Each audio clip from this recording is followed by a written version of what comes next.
Halo guys, welcome back to my channel Amiku Senpai. Lama nggak bertemu ya? Oke, karena banyak yang request buat ngelanjutin part 2 dari anime Diabolik Lovers, Amiku kali ini bakal ngelanjutin alur ceritanya. Namun sebelum itu buat kalian yang belum nonton part 1-nya, kalian bisa cek link di deskripsi. Yuk, tanpa basa-basi lagi, mari langsung simak videonya part 2 versi Amiku Senpai. Cekidot. And then we start to dance, and I'm singing like you don't even know I want your love. Love was handmade for somebody like me. Come on now, follow my lead. Maybe crazy, don't mind me, say. Cerita melanjutkan dengan kisah Yui Komori yang masih terjebak di rumah Sakamaki bersaudara yang merupakan seorang vampir. Sebelumnya, Yui mendapat pisau khusus pembunuh vampir pemberian Subaru. Entah apa motifnya, namun Mimin ngeliat kayaknya Subaru ini tertarik dengan Yui sampai rela ngasih satu-satunya pisau peninggalan ibunya. Nah, scene lalu dilanjutkan dengan Yui yang terbangun dari tidurnya. Kemudian Yui melihat seorang gadis cantik berambut ungu yang tengah berdiri sendirian di taman. Rasa penasaran membuat pandangan Yui tertuju menatap gadis itu, sampai dimana tiba-tiba Yui merasakan sakit pada jantungnya yang membuatnya tak sadarkan diri. Yui kemudian tersadar kembali, namun ada yang aneh. Yui terus berjalan melangkah menuju terowongan dengan tatapan kosong, seperti ada yang mengendalikannya. Tiba-tiba, Yui menemukan kesadarannya di tengah ingatan masa kecil keluarga Sakamaki. Yui melihat berbagai fakta di sana, mulai dari Ayato yang mendapat perlakuan diskriminasi dari ibunya, Su yang dituntut ibunya untuk menjadi dewasa karena menyandang status anak tertua, dan juga Subaru yang terlihat kesepian karena harus berpisah dengan ibunya. Dan di sini Yui melihat dengan jelas gadis yang selama ini sering dilihatnya. Ya, ternyata gadis itu merupakan ibu dari Ayato, Laito, juga Kanato bernama Cordelia. Tatapan tajam Cordelia membuat Yui kembali merasakan sakit di jantungnya yang membuat Yui tak sadarkan diri kembali. Yui kemudian tersadar dan melihat Ayato berada di depannya. Anehnya, Yui tidak mengingat mengapa ia bisa sampai di terowongan ini. Ayato meminta Yui untuk bergegas pergi dari sini. Memang awalnya Ayato berniat baik untuk menolong Yui sampai di mana Laito datang dan membuat Ayato berubah pikiran.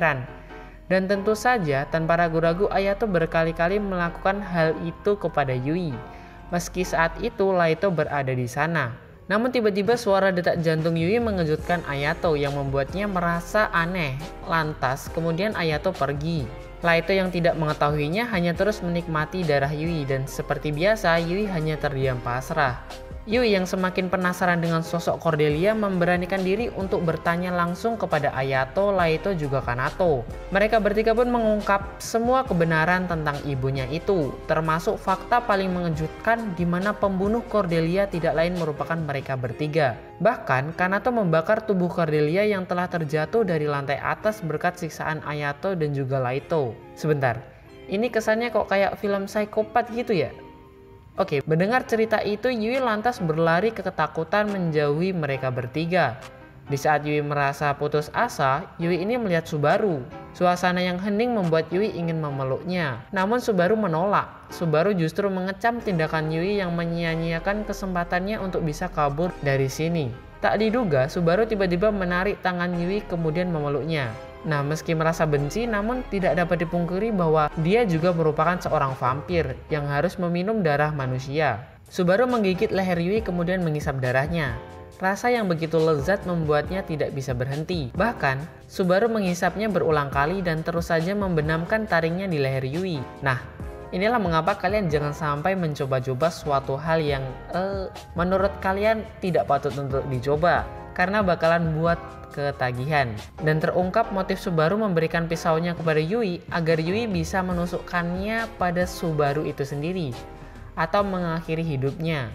Ya memang kadang cinta memang butuh pengorbanan. Setelah kejadian itu Yui terus saja mengalami sakit di dadanya. Saat tengah berjalan di luar, Yui menemui Su yang berada di sebuah bangunan tua mirip kuil. Dan tentu saja dengan sigap Su mendekap Yui dan kemudian kembali menikmati darah Yui dalam pelukannya. Agak sedikit bingung sama si Yui ini, karena udah tahu banyak vampir gitu, tapi tetap aja dideketin mulu. Jadi kayak udah bodoh dicampur sama polos, jadi lengkap aja tololnya gitu. Nah, Su yang merasakan perubahan darah Yui menyadari bahwa kebangkitan akan semakin dekat. Yui hanya bisa bingung dan meminta penjelasan dari Su, namun Su menolak. karena yang akan menjelaskannya adalah Richard, yakni pamannya. Dan Richard ini merupakan laki-laki yang selalu bersama Cordelia. Nah, Yui tiba-tiba kembali merasakan sakit, namun kali ini terasa lebih lama dan menyakitkan. Setelah itu, Yui seperti kehilangan kesadaran. Dia terus saja berjalan dan mengikuti perintah Richard dengan tatapan kosong. Yui dibawa ke suatu ruangan tempat gaun Cordelia disembunyikan. Yui kemudian mendekati gaun itu lalu menyentuhnya, yang kemudian membuatnya menjadi orang yang berbeda. Dan tidak salah lagi, itu merupakan Cordelia yang telah mengambil tubuh Yui dan menyingkirkan kesadarannya. Ayato menyadari ada yang aneh. Ayato lantas segera mencari Yui. Benar saja, Ayato melihat Yui tengah berbicara dengan Richard. Jelas saja, tidak butuh waktu lama untuk Ayato menyadari bahwa itu adalah Cordelia. Ayato merasa sedikit bingung dengan apa yang telah terjadi. Richard pun menjelaskan bahwa dulu mereka tidak benar-benar membunuh ibunya. Richard berhasil mengambil jantung Cordelia sebelum kematiannya, kemudian menanamkannya pada tubuh Yui. Merasa tidak terima, Ayato lantas menghampiri Cordelia yang tengah berdiri di tepi sungai. Mengetahui Yui tidak bisa berenang, tanpa basa-basi Ayato langsung mendorong Cordelia yang membuatnya jatuh ke sungai. Lantas Ayato pergi meninggalkannya. Namun ia kembali menyelamatkan Yui karena mendengar bisikan pertolongan Yui. Yui yang tersadar merasa bingung dengan apa yang telah terjadi, termasuk gaun yang dipakainya. Belum selesai memikirkannya, Ayato langsung saja menghisap dan menikmati tubuh Yui. Sampai di mana Laito dan Kanato datang. Yui dipermainkan layaknya barang dagangan. Yui hanya bisa lari menjauh dari mereka semua. Yui segera mengambil pisaunya, namun belum sempat memakainya, Subaru datang dan kemudian menghisap darah Yui. Yui tidak sengaja menjatuhkan pisaunya yang membuat Subaru mengetahuinya. Mengira akan marah, Subaru justru meminta Yui untuk menyimpannya dengan tatapan dingin. Kemudian Richard muncul dan kembali mencuci pikiran Yui. Di hadapannya, sosok Cordelia, wanita pujaan yang selalu ditunggunya itu, berhasil bangkit menguasai tubuh Yui, ditandai dengan warna bola mata Yui yang telah berubah menjadi hijau. Reiji mendatangi Cordelia yang tengah bersama dengan Richard, membahas masa lalu yang membuat Reiji merasa tersinggung. Situasi semakin memanas. Cordelia berdiri mendatangi Reiji, menggodanya dengan sebuah ciuman. Reiji tampak menikmatinya, namun siapa sangka itu hanya sandiwara Reiji. Reiji menolak ajakan Cordelia selagi merendahkannya. Merasa tidak terima, lantas Cordelia menampar Reiji untuk melampiaskan kekesalannya. Laito datang memotong pembicaraan mereka, disusul Kanato dan juga Subaru yang langsung menyerang Richard. Shu juga terlihat tengah bersantai di sofa. Keadaan yang semakin tidak terkendali membuat Cordelia meminta Richard untuk membunuh mereka semua. Cordelia memberikan pisau perak Subaru kepada Richard. Namun, Richard menolak karena tujuan sebenarnya adalah untuk merebut tahta menjadi kepala keluarga. Bahkan, sebenarnya Richard lah yang telah memanfaatkan Cordelia.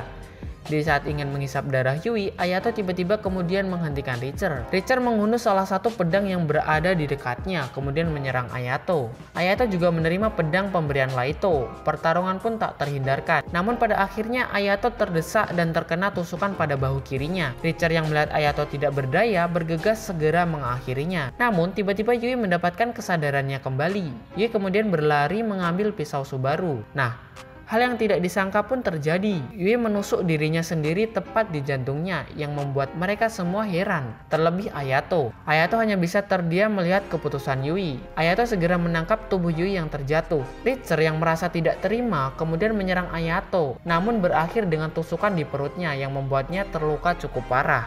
Di tengah kesadaran yang semakin memudar, Cordelia mengatakan bahwa dirinya akan bangkit sekalipun Yui sudah mati. Tubuh Yui semakin memucat, menandakan bahwa dirinya semakin dekat dengan kematian. Sementara itu, Richard yang terluka parah berusaha menuju ruangan gaun Cordelia disembunyikan. Namun, Laito berhasil mengikutinya dan kemudian membakar gaun itu bersama dengan Richard, yang menandakan bahwa kebangkitan Cordelia berhasil dicegah. Mereka semua merasa kecewa, terlebih Subaru, karena Yui sekarat akibat pisau pemberiannya. Reiji berusaha membuat ramuan yang bisa menyelamatkan Yui, namun itu butuh potongan tubuh dari Cordelia untuk menyempurnakannya. Untungnya Kanato menyimpannya pada boneka beruangnya. Setelah mencampurkannya, Ayato kemudian meminumkannya kepada Yui. Tentu bukan dengan cara yang biasa. Mungkin memang mustahil bagi manusia biasa bisa bangkit kembali dengan kekuatan vampir, karena belum ada wadah yang bisa menampungnya. Namun kali ini berbeda. Yui telah memiliki jantung Cordelia ditambah dengan ramuan campuran milik Reiji. Yui berhasil bangkit kembali melawan kematiannya, namun anehnya Yui merasa haus seakan terlihat seperti vampir. Nah, oke guys, itulah alur cerita dari anime Diabolik Lovers. Dan jika kalian suka dengan video ini, silahkan like dan juga berkomentar.